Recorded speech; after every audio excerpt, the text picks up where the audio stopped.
Di ba? Opo nga, Ma'am Tessie. Tsaka ang galing mo pala sumayaw. Ginagaya lang kita eh.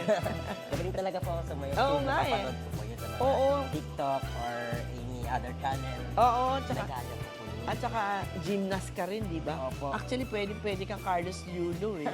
Nagka-Carlos Yolo nga po ako sa Ganun ba? sa vlog ko po eh. Oo. Ang Tessie, ba't naisipan niyo po dito sa La Presa?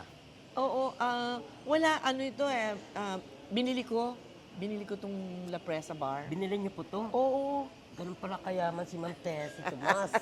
hindi, actually. Yun a good time lang kita. Ito, kasi alam ko, dito ka sa Bulacan, sa Balagtas ba? Eh, diba, ito yung sa Malolos, Bulacan, itong La Presa Bar and Restaurant ng aking kaibigan si Alex Kako. Alam mo, sasabi ko sa kanya, dito ko interview si Baby Giant. Hindi nga naniniwala na kaibigan kita. Kaya tuwan-tuwa sila ngayon. Tinan mo, daming mga fans mo nag-iintay sa'yo. Oo nga po eh. Oo. Maraming salamat po, Ma'am Tessie. Okay. Ma'am Tessie, parang napapansin ko, Maganda ba yung buhok ko? nagsi po yung buhok niyo. Iniksian ko nga kasi nga parang, alam mo na, para makalimutan ko na yung pagiging Senyora Bettina ko. Ma'am Tessie, maraming salamat nga pala sa pag-invite mo sa test tube niyo po. Maraming salamat. Napaka-grasyoso mo. Pag-usapan natin ang tungkol sa Batang Quiapo.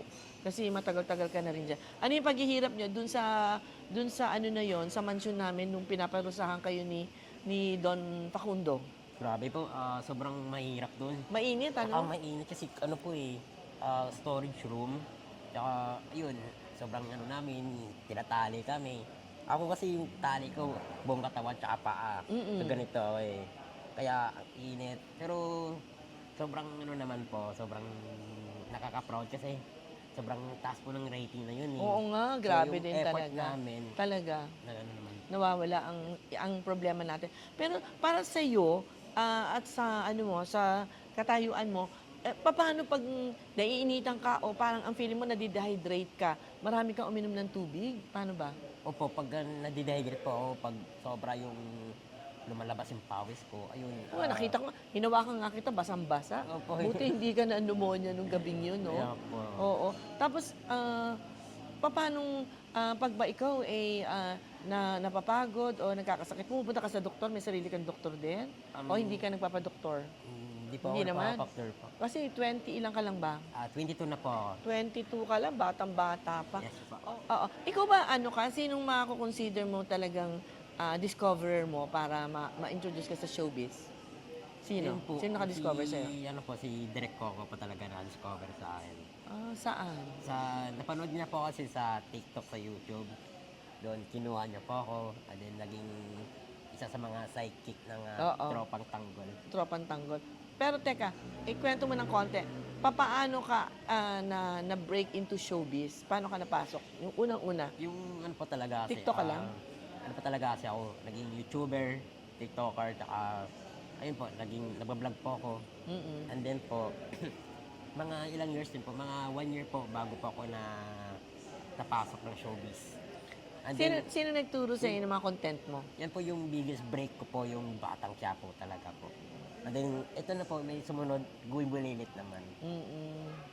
At ngayon, tanungin naman natin si Baby Giant tungkol sa mga ginagawa niya pang iba, tulad ng Going Bulilit. Congratulations, may second show ka pala. Ano ba, gag show ang Going Bulilit?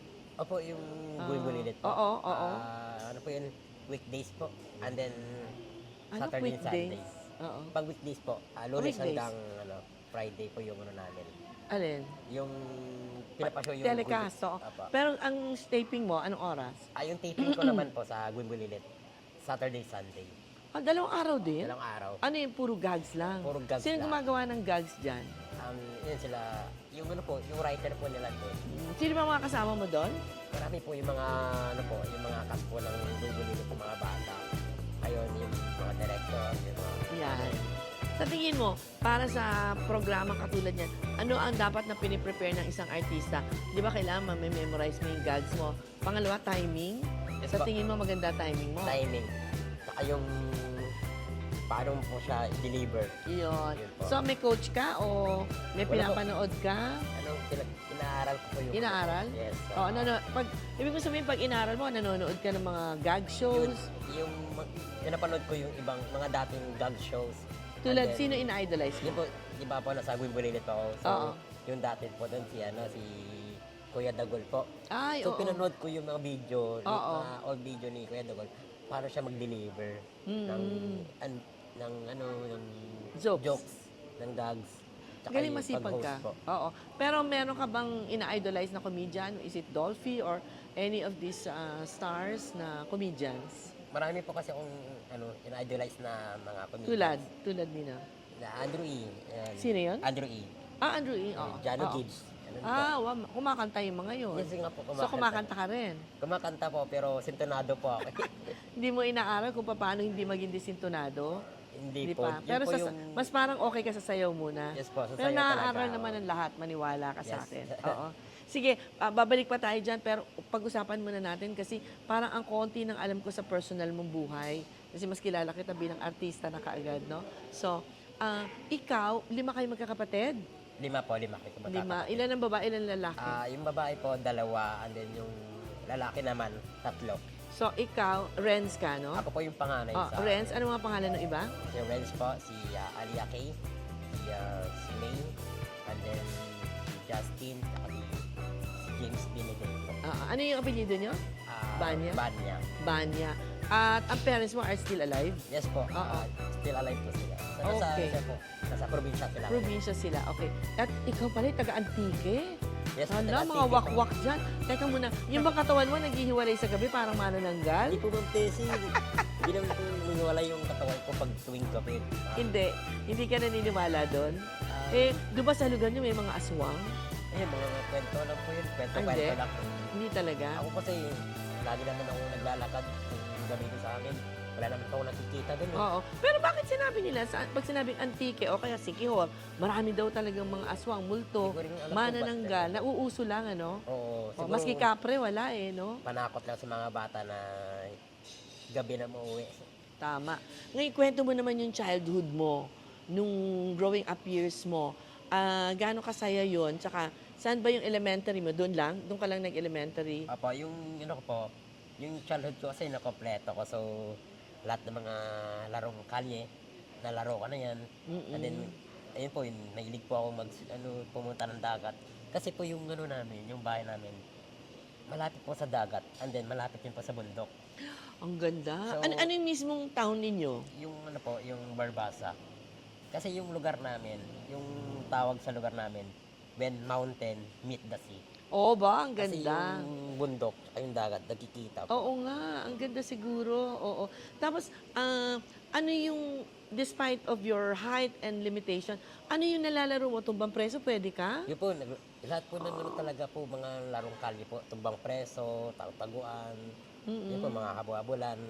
Pero hindi ka ba nadadapa o parang, alam mo na, nababangga ng mga kakalaro mo? Nadadapa po. Oo, yun ako, yun. oo. Paano ginagawa mo? Yun, pagdapa ko, tayo agad ako. Yung mga sugat, wala lang, ginaganon ko lang po yan. Alam mo, natutuwa ako sa'yo, despite your limitation, sabi mo nga, little people kayo, parang masaya ka at saka content. Saan ang gagaling yung saya mo na yon bilang isang taong, may limitasyon? Yung saya ko po, nanggagaling po sa mga Siyempre, pinagkukunan ko po ng saya ko yung family ko. Oo. And then, yung mga barkada ko, makakilala ko. Yung mga fans ko, yung mga idolo sa akin. Pero ang isa pang kahanga-hanga sa'yo, wala ka bang nararamdamang self-pity or yung konting inggit sa mga tao na sana ang gwapo ko pa naman pero yung kinulang naman ako sa height, bakit ako naging one of the little people, yung gano'n? Yun po, dati po, naisip ko po yun. Oo. Na ba't akong pinanganak ng ganito. Oo. And then, naiingit po ako sa mga tao na normal sila. Oo. Na pag-swimming na sila. Ako kasi hindi ako marunong lumangoy. Kasi dahil sa Oo, may limitasyon. limitasyon ng katawan ko. O tapos, Ayun, paano mo na-overcome yon? Tinanggap ko po ng buo yung pagiging ganito ko po. Tama. Hindi ka nagpapa-counseling noon, maski sa psychologist, Wala. para matanggap mo yun? Hindi Galing po. mo naman. Tinanggap So, ko po ng buo. At saka, ika nga yung parents mo, anong sinasabi sa'yo? Dahil sabi mo, wala sa lahi di ba? Yes po, sa po namin, sa lahi po namin, wala po eh. Wala akong nakitang little people din po eh. Tsaka panganay ka, anong sabi ng parents mo why you turned out to be like that? Wala din po silang sinabi, nagulat din sila. Okay. Kasi yung lahi namin, Matatangkad lahat ng mga kapatid mo. opo yung mga kapatid ko matatangkad. So ako lang yung ganito. Mm. Pero tingnan mo ngayon, naging advantage mo yun, di ba? Yung pagka-little people mo, part of the little people, sumikat ka dyan. Tama Opo. ba? Opo. So that is your blessing. Di ba? tama po, blessing. That is God's gift to you. Next naman, ano? Ngayon na 21 ka na, dapat kasi may dabar cards ka. Sino dabar cards mo? At saka how do you relax? Yun po yung mga tropa ko. Sino yung tropa mo? Yung mga pinsan ko po. Yun yung mga... Dito sa Bulacan kayo? Apo, O sa... ano Saan rin pa kayo po, nagpupunta? kung, ayun, yung paano din po mag-relax. Ayun po, nag-nature trip po ako. Saan? Sa Batis, sa falls, ganun. Kaya nga, saan dyan? Sa dagat. Dito lang po, sa Bulacan lang din. Saan banda dito? Siguro, dito sa North Sagaray po. Ay, oo. Pag nag-nature trip kayo, anong nagagawa mo? Nagre-relax lang. Ayun. Oo. Naglalapag ng folding bed. Oo, Upo sarap. lang, Oo. Mas nakatingin sa view. Ang galing mo kasi, you know, you parang you have a forever smile. Yung ganon. Ganda yung ganon, parang lagi ka nakaka-lighten up ng tao. Yes, Dahil kahit, kunyari, malungkot ako, napapasaya mo ako kasi nga nakasmile ka. So, i-smile na rin. i-smile na rin ako. Pero have you been abroad? Di pa? Di po ako nakakapunta ng abroad. Anong... Since birth po. Oo, ano yung dream mo na, dream destinations mo? Punta Amerika, Europe, Africa, ano ba? Kasi po yun, napupuntahan din ng mga ano ko, kakilala ko. Tulad ng Singapore, yun, US, Oo. Europe. Bakit China. hindi ka naglalambing kay Tanggol, kay Mr. Coco Martin na daling ka sa mga shows nila sa US? Ano sabi? Wala po yan. Nahiya po ako magtanong. Hindi pa. Hindi Oo, pa pero pa. darating din yun, lalo na ngayon. Sikat na sikat ang Batang Quiapo, Yes hindi po, ba? sobrang- Thank you again, Baby Giant, for guesting here in Test Tube Desi Tomas. Ha? Okay. Thank you po. Salamat. Ay! Ano ba to? Siyempre, Ano hindi na? pumayag na hindi Yes. namin nakakashow daw si Baby Giant. Yes, Yes, yes. Baby Giant! Baby Giant! Aba! Yeah! Woo! Yeah! Ang galing! Together with Baby Albert! Come on!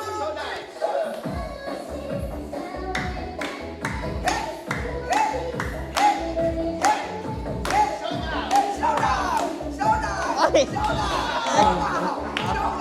Ay! Baby Giant! Baby Giant!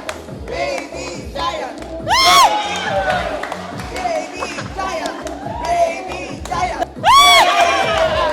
Baby Giant!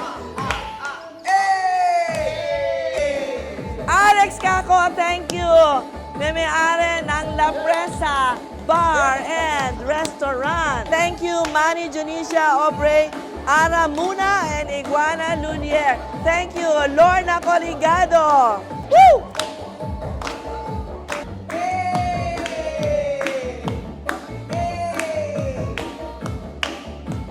Baby Giant! Baby Giant! Baby Giant! Baby Giant! Baby Giant! Baby Ang Giant! saya! Baby Ang saya-saya! Baby Giant! Baby Giant! Madam Bettina! Madam Bettina! Woo! Madam Bettina! Thank you, thank you! Madam Bettina! Thank you again to Baby Giant. And of course, na napakaganda nating naging venue ngayon, ang La Presa Bar and Restaurant. Thank you, Mr. Alex Caco. Palakpakan! La Presa is located here in Kalumpit, Bulacan. Kaya kung gusto niyo pong mag-aliw, lalo na sa gabi, naku, ang galing po ng live band and comedy entertainers na kasama namin kanina, ang La Presa Babies, di po ba? So punta kayo dito at mag-enjoy kayo. Monday to Sunday. This is yours, really, Tessie Tomas. Dito lamang po sa Test Tube, Tessie Tomas.